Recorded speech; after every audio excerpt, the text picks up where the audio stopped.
But you got to realize if you're going to go through that process going up that hill, you're going to be working for about $1 an hour. Yeah. When it comes right down to it, like I said, their values don't align with our values, and I believe in integrity, honesty, and... You lose all rights to it. We were lucky. Welcome to the Pixel Pushers Podcast, the podcast where the co-founders of We Do Vids, Brian and Sarah, give you whatever's on their mind for this month, every month. We're just starting this monthly thing where we just kind of talk your ear off. Actually, we're just starting out, trying it out, see if we... Yeah, so it's going to be like a video podcast and an audio podcast, because we'll do that too. Are we? Where are we publishing it? You know, all the podcast places. All the podcast places. Is that like PodTube and FacePod? Yep, exactly, and Pod In. Pod in. Linked Pod or Linked something. Pod, okay. Yeah. So anyways. Linked Cast. What are we talking about today? Third-party companies that use creative talent to fulfill their clients' needs. And there's a lot of them out there. Yeah, we've had some experience with some. So basically the idea is these places get a whole group of creative people, you know, from all over the place. And you kind of like sell your services to a larger audience, and they end up taking a cut or more than a cut. Some examples would be stuff like Fiverr, Upwork, Thumbtack, Stringr. Who else? So there's a bunch of them out there. Our disclaimer would be that these are our experiences, and some are good, some are bad, and we aren't telling anybody not to work for these places or trying to give that kind of advice. We're just going to tell what happened to us and our experiences with them. We're also not saying to work for these places. Yeah. So let's start with Thumbtack. Have you done any work for Thumbtack? I have not. I have been on the site and looked at it slightly. So Yeah. tell me about Thumbtack is a platform that asks for... I think you can do almost anything with it, but I focused on it with photography and videography. But I think they will go as far as doing lawn care and basically any kind of job that where they have clients that need things. And what you do is you bid on a job. Say that there's somebody who, they give you a first name and a last initial, and that person needs a wedding photographed. And their budget is $1,000 to $1,500, which is reasonable. And then you would place a bid based on your dollar amount that you've paid into Thumbtack. So say that the bidding started at $8, so I would take $8 of my $15 I paid to Thumbtack and bid on this job. And you either get it or you don't. The problem is if you don't get your bid money back. So Thumbtack keeps that. Which makes sense. You think, okay, well, let me try again on the next bid. I probably invested about $50 total in credits and got no jobs at all whatsoever. I published a portfolio on there. I put a lot of time into making my profile and got 0 bids. And when I stopped bidding and complained, I got... just try this, or we'll give you extra credit and discount this, discount that. There was one time I got a headshot bid that went through, and the person said you're hired, and then the person just never got in touch with me. Nothing ever became of it. So at that point, I decided it was a waste of money, and I haven't heard of anybody being too successful with that platform. No. As a photographer, I feel it is somebody just trying to take advantage of creative people that are already hurting for business and looking for work. It has been 3 or 4 years since I've used this platform. I tried to use it, so maybe it's changed a little, but looking at the reviews on Google, I don't think it's changed much. Now, are there ways that you find the people who you're bidding to, the client?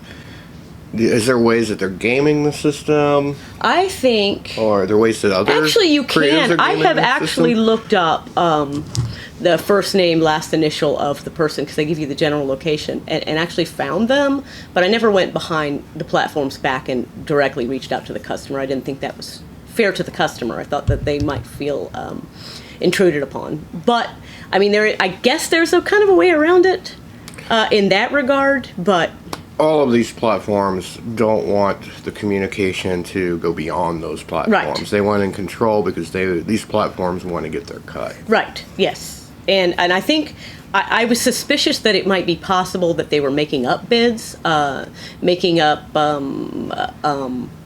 scenarios, weddings, whatever, to get people to bid to make money. I got the feeling that that might be happening just because I had bid so many jobs and not gotten anything out of it at all. And so these are regional jobs, so it's not like the whole country is bidding on these. Right, because you have to be able to go to this wedding, area, you know, right. it has to be local. And some of them were absolutely ridiculous. I think a lot of customers expect a little too much for not enough money.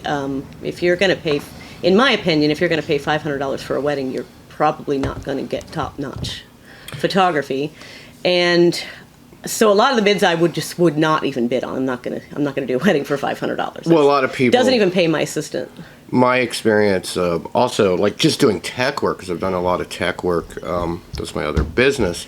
Is the quality of client you get? They're going there. The clients are going to these places to get a deal, to find a cutthroat bottom of the barrel. It almost is unfortunate for the platform too when that starts to happen, because then they're not going to get the people to do the work, and they're not going to be able to fulfill the work. It's like doing tech work, and it was international, so I wasn't dealing with the regional. So you had other people offering services where in places where the American dollar was very high.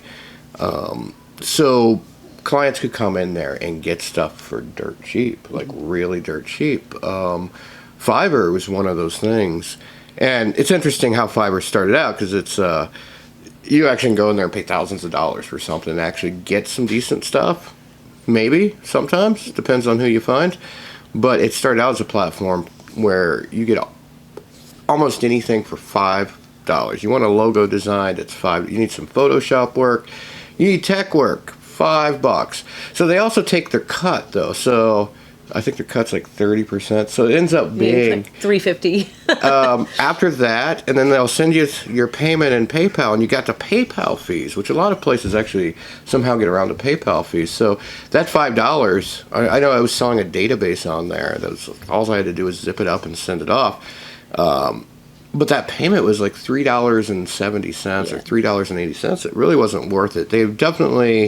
The Fiverr platforms definitely kind of upped their game a little bit, and they're actually trying to move into this local thing with photographers too. Right. Well, I do photographic retouching, and something like a face swap, like say that you have a baby crying in a group photo and then the baby smiling in another, that is a very quick and easy job to do, considering the baby being faced the right way.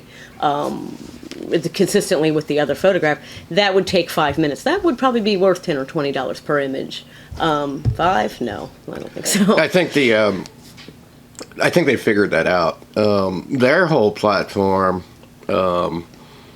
is interesting because they do have people that do just almost anything, and I have gotten long-term clients who just, can we get off this platform? I'm not on there anymore. I had a profile and I just got too much stuff. They also have a bidding process, but you don't have to pay for it. But that would be ideal. You get you get like 20 bids a day. So it was a little bit more reasonable, and after they kind of removed that $5 thing, and so you can charge like, okay, starting at $500 or whatever for whatever service, that really like grew their offerings. And like, but their fees, what they're taking out of it is ridiculously expensive. The quality of client is really not that good. If a client isn't happy, you really don't, there is a dispute process, but you really don't have any resolution. It's always going to favor the client. And the nice thing is the client has to pay that money. It's basically put in escrow before you even begin. But if you're doing like I'm fixing someone's server and then they say it wasn't done right, even though it was, I am just out that time of work. So definitely the clients can game it pretty well. That's true. There's another platform for people that are out there looking to make money quick called DoorDash that is very similar. I have a lot of respect for DoorDash. The logistics of it is just amazing. But you get into the same problems. You get people that don't want to tip, or they don't want to pay to have their food delivered, which is a premium service. You know, you have to pay for a service like that. And then when you don't tip and you don't want to pay to have that food service, your order is going to sit there because the driver has the right to decline whether or not they want to deliver that order. And if it's not enough money, they won't deliver it. So it's one of those things you got to keep in mind as a service provider and a person seeking the service, that you definitely want to pay a little bit more than just the standard what I have to pay to get by to get the good service and the good quality. Some of the work I was doing on the Fiverr platform was all tech work. It was like, you know, okay, our website got hacked. Can you fix it and secure it? I did have the option even back then to say you have to message me for a quote. It's not going to be $5. On a lot of those kind of things, you never know how long it's going to take. They do have the ability to tip you. And what I noticed, I would have a lot of clients wanting to get off that platform. You're not supposed to do that.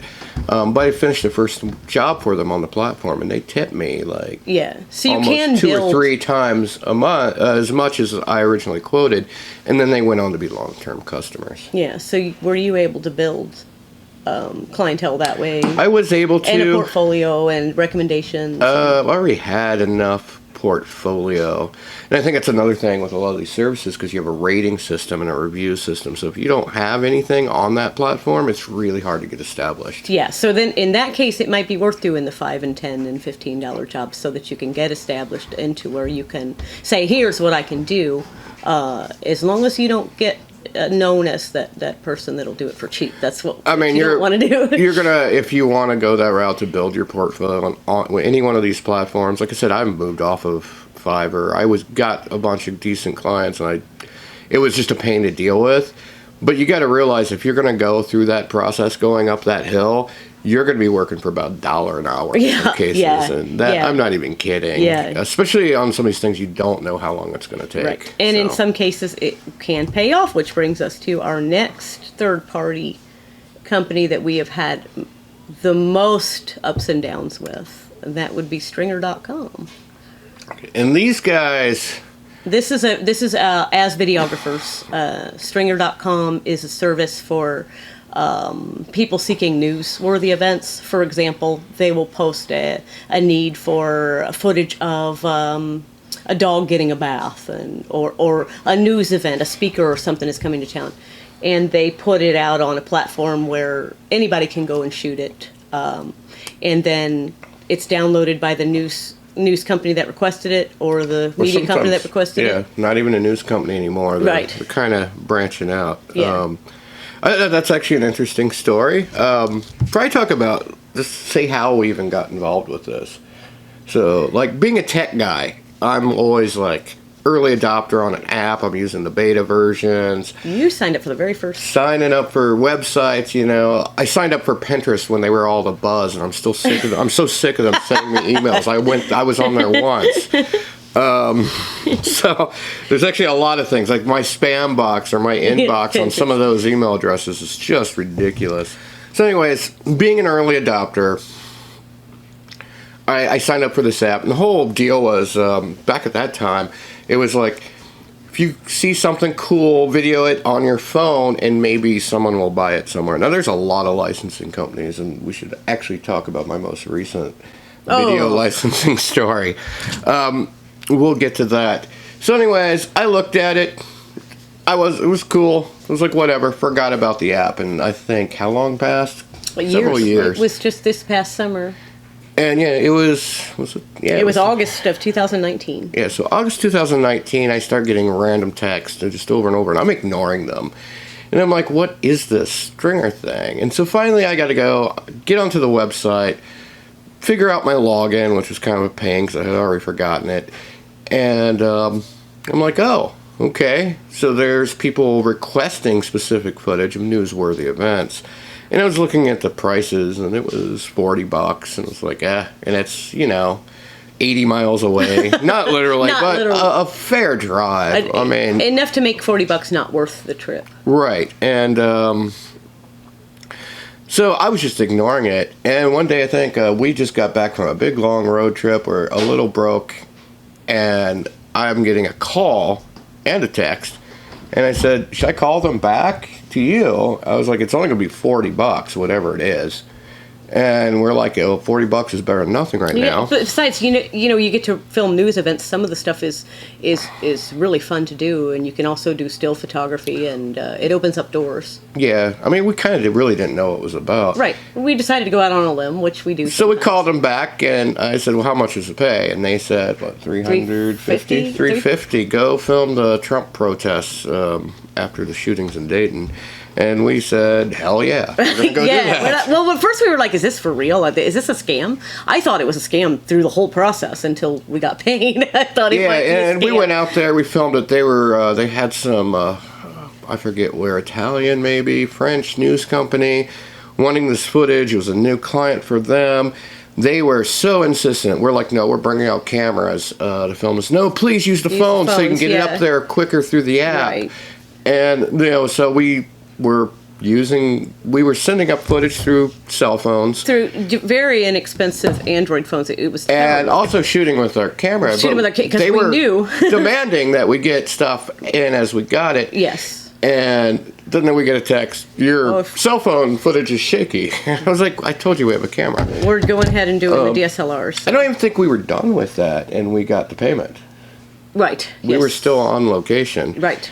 So we started doing that a little bit. Right, yes. And that was a pro request. That's why it was such a high dollar amount. The regular platform works in the way where they will publish on their app on your phone. They'll come up, footage needed of this Christmas tree lighting.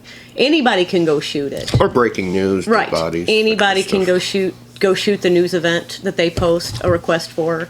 And then everyone uploads, and the news station decides which one they're going to buy. And so basically what started happening was 4 or 5 people would show up at a news event, and only one person would get downloaded. Therefore, only one person got paid. So you can kind of see what's going to start to happen with this. It became about the money, and the quality definitely suffered. The professionalism. Yes. The people were not news photographers. They didn't know what they were. People were getting into, presenting themselves. Yes. Not knowing the rules, like breaking news scene, don't cross the caution line. Don't photograph the guy that's got his face covered because he's the SWAT. I mean, those kinds of things. What upsetting first responders and police officers getting in the way, and not having good attitude. And you've been in journalism pretty much all your life. Yes, some way or another I've worked for news. So I thought, hey, this will be easy for me. Maybe our footage will get downloaded based on quality. And that happens sometimes. So you know all the people in the business and I did town. know that. It's a small town. So. I knew the people in the business already, and I had I had a little bit of a reputation as a photojournalist because that's what I started out as, working for Dayton Daily at Springfield News Sun, who were owned by Cox, which was Channel 7 also. So I knew quite a bit of people, and I knew how to conduct myself, and I knew what kind of quality they were looking for. So it was really, really tough. It was a real blow on the ego when you're up against the phone shooters and you see someone get their footage downloaded because they made it there first. They got their video uploaded first, and then they're the ones who get paid, and you're literally out of time and money by doing it. Yeah, and you might have driven for 30 minutes. Right, just to get there in 30 minutes back. Yeah. And, we're not using cell phones, so we actually have to offload this video from our cameras to the PC. And we found pretty clever ways to do that on location. Yeah, we got some video. And it actually ended up being lucrative for us, but it caused a lot of problems for the news stations and for the people who were hosting the events that were being photographed. We would go and say, hi, we're here, we're from WeDoVids.com, we're shooting for a third-party company. I'm pretty sure it's Channel 7 or Fox 45 that's going to run the footage, but I'm not sure. And they would look at us and say, you're the 5th person here from Fox 45 and Channel 7. And I would say, actually, I'm not from there. I'm representing a third-party company. So, no. But everybody else would say, I'm here from Channel 7, because they would just assume that's who was going to buy the footage. And it caused a lot of a lot of very uncomfortable, angry situations with a lot of competition. I think it was very unfair of Stringr to create that kind of environment. And then you got no respect from them when you would complain, hey, there's 5 people, will you let me know if you need something shot and there's not going to be 6 other people there? And they wouldn't. They had no respect for when you that. upload something, or if you capture something on your own, they want you to upload it. Like, oh, no, just upload it. We'll pitch it to our news stations. You lose all rights to it. Yes. So, yeah, that was...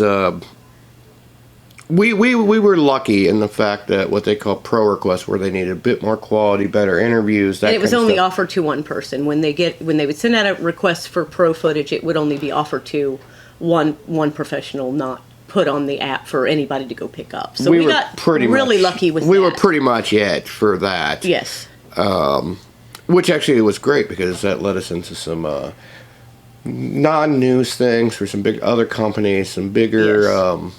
Companies, but they were difficult to work with. You would ask them, how many, do you have any other people going 30 minutes away for this public request? And they would say, go anyways. And and they weren't that nice. They were really short and really brief. Right. Or you'd get automated responses, and they would want to communicate with you via text. Right. Yes. They would call us for these pro requests, which basically is standard quality, what you would expect to see on the news. Yes. Which led to some other stuff. They started getting into some internal communications video. Now, this is where that whole not being in touch, them trying to control the communication with the client. This was obviously very new territory for them. They didn't really know how to plan this or execute this, but they really wanted us to not be in touch with the client. Right, yes. So they sent us out to Columbus to shoot this thing, and we were told, you're going to film someone, it's an internal corporate video, you're going to film someone by a window on a phone. On a sales call. 2 people talking. We didn't know if they were going to be... it was 2 people. It was 2 people initially. We didn't know if they were going to be talking face to face like him and I, or if one was going to be on the phone. We had no idea what... that's what we were told. That's what we were prepared to shoot, even though, thank God, we packed everything we owned. We packed including pretty much 4 everything, cameras. except for the one thing that was really important we didn't think we'd need, because it was going to be a stationary shot on a tripod, as we were told. We got their script, their 6-7 page script. Oh, by the way, this was supposed to take an hour or 2. It paid. It actually paid well. It actually paid our normal rates. But the night before, we travel an hour and a half away. We pay for a hotel in Columbus, Ohio. We get the script as we're pulling into the hotel. That's 6 or 7 pages for this thing that's only going to take an hour, 2 at the max. Yeah, we brought everything we needed. We, thank God, were approached the client immediately and said, this is what we expected, this is what you want us to do, we've got all day, as long as you guys are good, let's make this work the way you want it. So they were very receptive, thank goodness, to our process of production to get what they needed. Well, and I think they also thought it was only going to be, who knows what people don't know. People don't know how long it's going to take to do a video like that. And we could have shot their whole thing in 2 hours, but it was them that needed to go, stop, take a break, reread stuff, and go, which is fine. It was a 7-hour shoot. Yes. And they had a big, crazy turnaround for like the next day of an edit.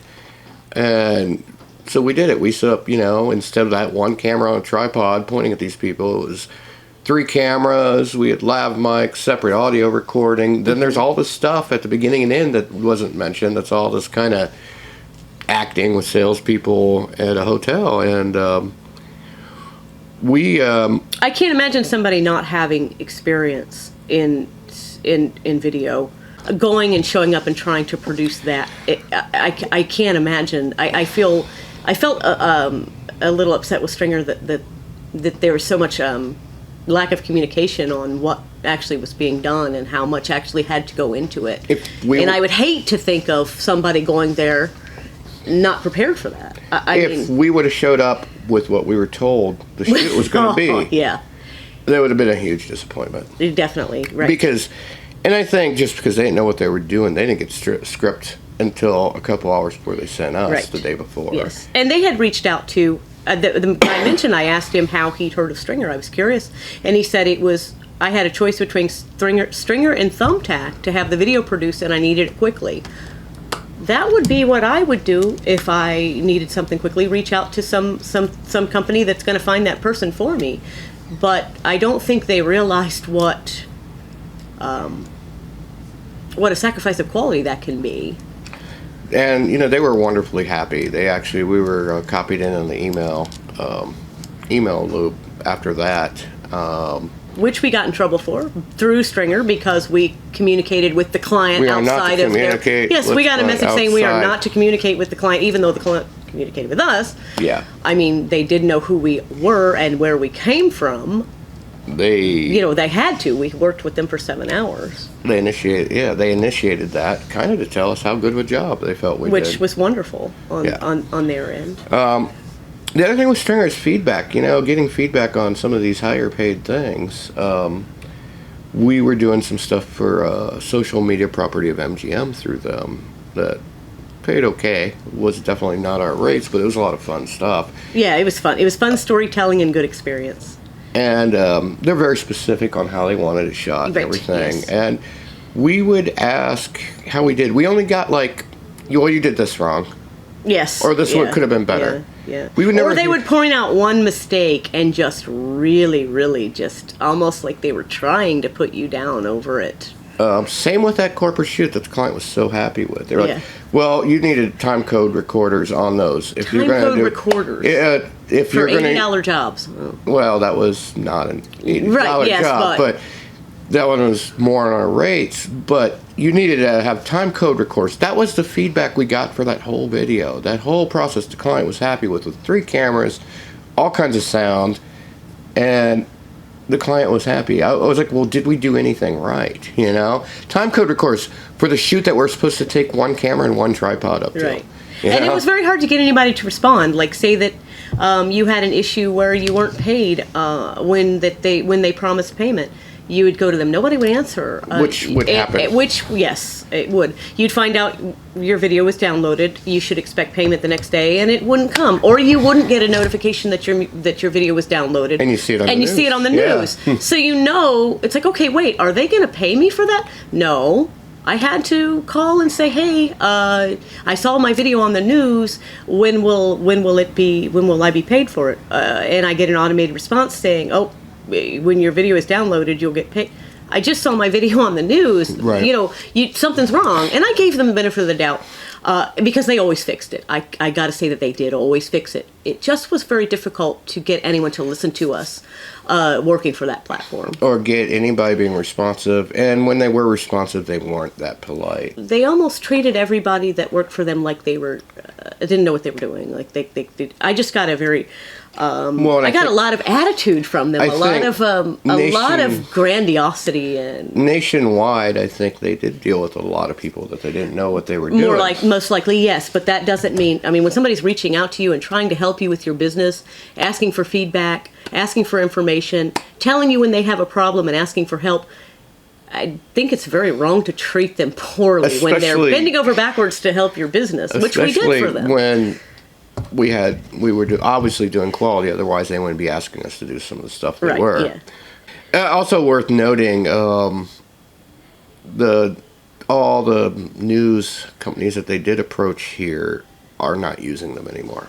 Yes. So I honestly think that that may have something to do with the competition that was showing up on the news events and the problems that it was causing, people falsely saying they were representing the news companies. It's a good model. It would be very easy to improve that model. Yes, and nobody will. I am blown away that they don't seem to want to make any changes. They just seem to want to stick to grab the cell phone footage, get it to the client, whoever gets there first gets paid, and it just cutthroat mentality when it comes to an easy job that you can make money at.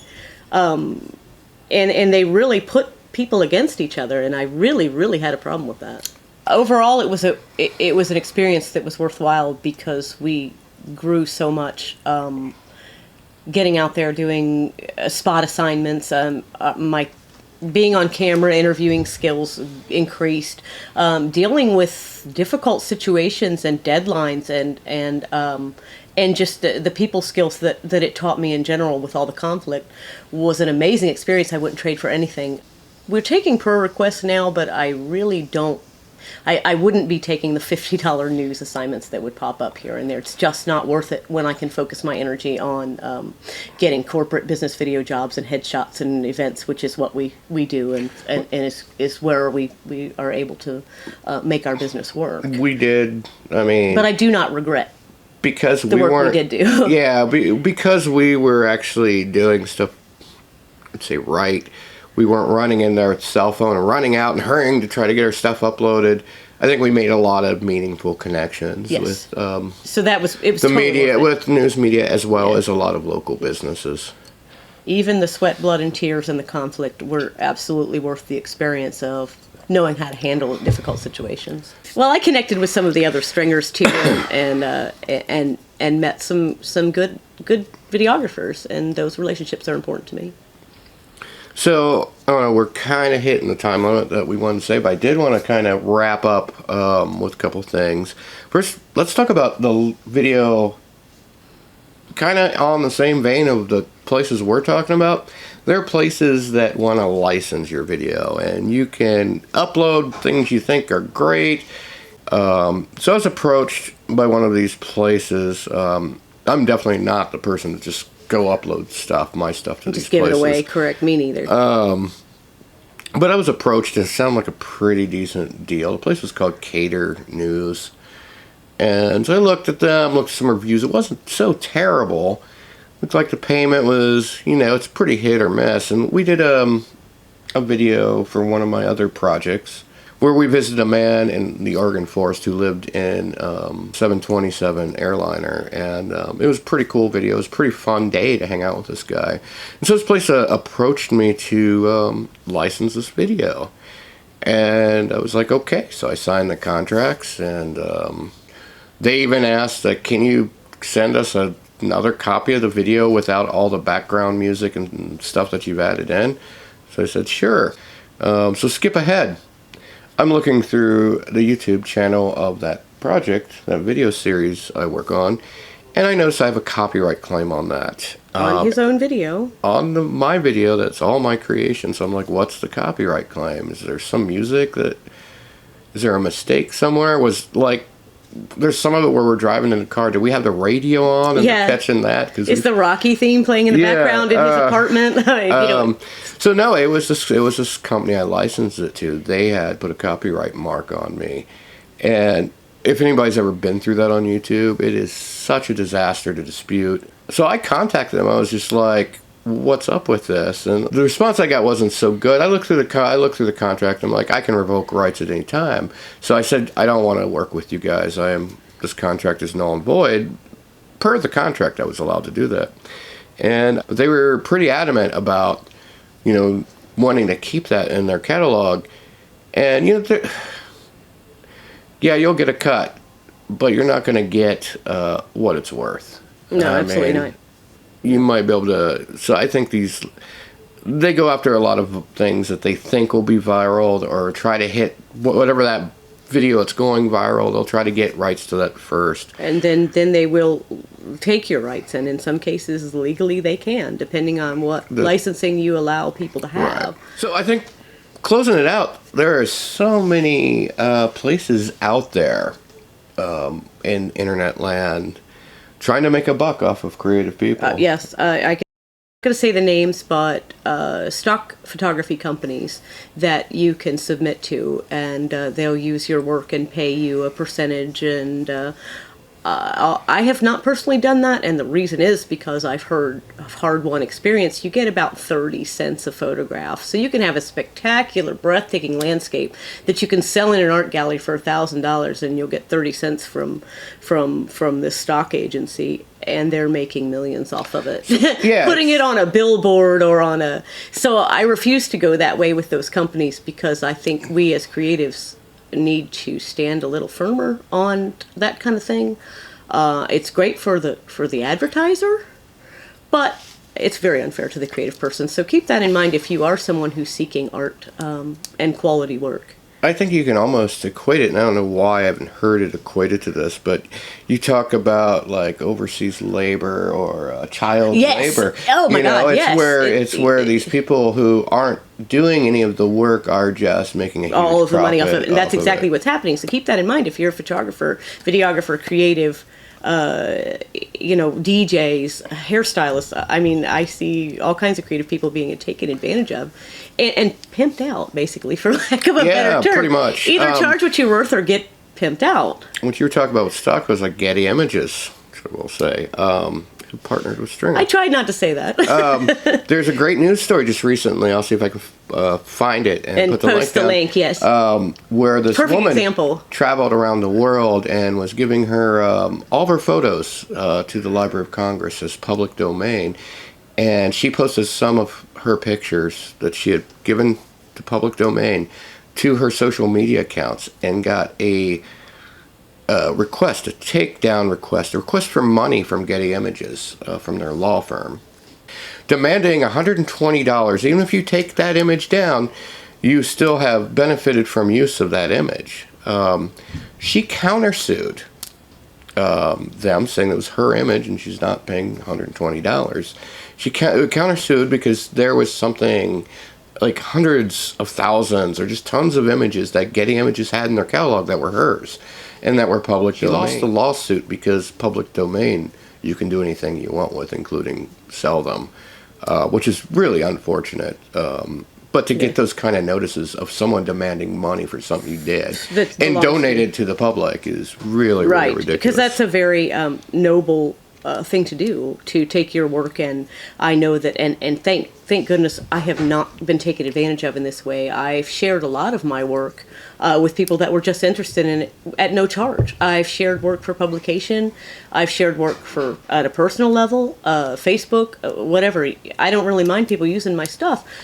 But when it comes to somebody making a whole lot of money off of it in kind of a backdoor, covert way, without my knowledge, it absolutely will not stand for that. It's against everything that I believe in. That story was pretty low. I mean, I agree. I mean, that's like a whole different level. Like, I'm going to pay you 30 cents per every time we sell. That's just a whole different level. Right. That and our company is, our values don't align with that sort of behavior. I will say that the companies that we have worked for, I definitely wish them the best, and I've had good experiences with them. But when it comes right down to it, like I said, their values don't align with our values, and I believe in integrity, honesty, and I have enough self-esteem to charge what I'm worth, and I expect to be recognized as worthwhile and paid accordingly. I guess I bend over backwards for the clients that I serve, and I expect them to be polite and respectful. I work very hard, and I'm very. We are very reasonable. We don't price gouge. We don't try to take advantage of clients, and I expect the same treatment. Well, I don't think a lot of these companies try to take advantage of the clients. I think they try to take advantage of the people doing the work. Of the person, yes, the person doing the work for the client, absolutely. So anyhow, this is the first of maybe something we will do every month, like a little podcast format with a little video that goes along with it. If you like it, let us know. We'll continue doing it. You can find us on www.wedovids.com, DaytonBusinessVideo.com. Is that our domain? Something like that. You can find Harper. SarahBennettPhotography.net. That thing. It's called a website, not a bra. So with that, I hope you enjoyed it. We're done. Bye, everybody.